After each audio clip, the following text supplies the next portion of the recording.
Riding a horse or doing anything with a horse, you got to make a relationship with a horse. Sounds funny, but it's true.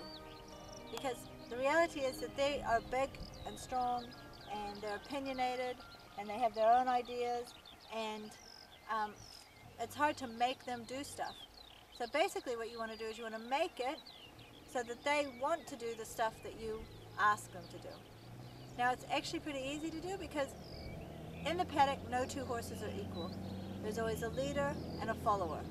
They actually can't do equal best buddies. So for a horse and a person it's the same. They can't do equal best buddies. One of you has to be the leader, one of you has to be the follower. Now the thing is that they don't really care. Whoever is the better leader, they're happy to follow. If you're not a good leader, they'll be the leader. If you're a good leader and they want to choose to follow you, they're happy with that. So the thing is you have to decide, do you want to be the leader or the follower? I used to ask people, do you want to be the leader or the follower? And I had too many people go, the follower? So actually I don't ask anymore. I'm just telling you. You want to be the leader for two reasons. One, because you want to do the stuff that you want to do. You don't necessarily want to do the stuff that the horse wants to do, which is probably hang out in the paddock, eat grass, go and hang out with his mates, you know, that type of thing. But you want it to be that he wants to do the things that you suggest.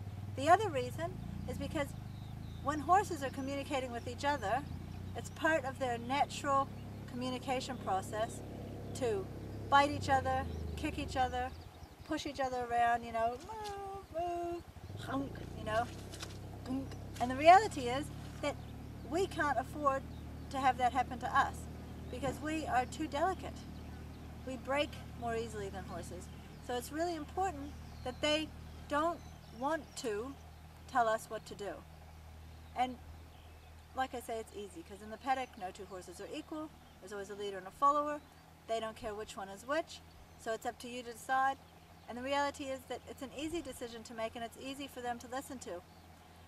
All you really need to do is be a good leader.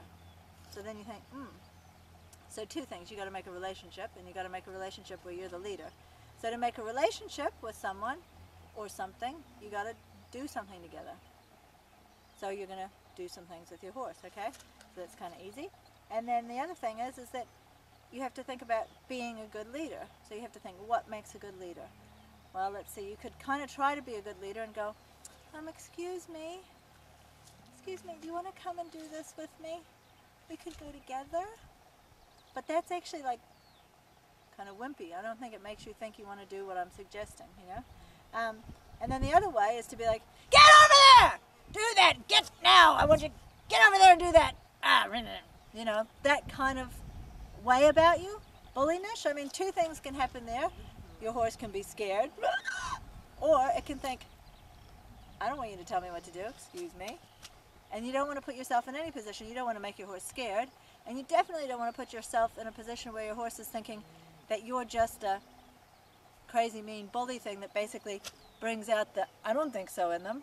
I mean, everyone's different how they react, but when people tell me what to do, that's kind of my natural reaction, is to kind of come back like, say that again, you know, even though I'm little. As that kind of feeling comes up in me, and you don't want to bring that up in your horse either. So the thing is, you just want to be a good leader, like, hey, let's do this thing.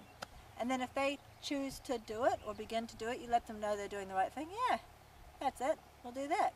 And if they don't, you make it a little uncomfortable for them to not listen to you. You don't need to beat them. You just make it a little bit less pleasant. And you'll see how that works later on in the kind of series. But the main thing is you just make a relationship.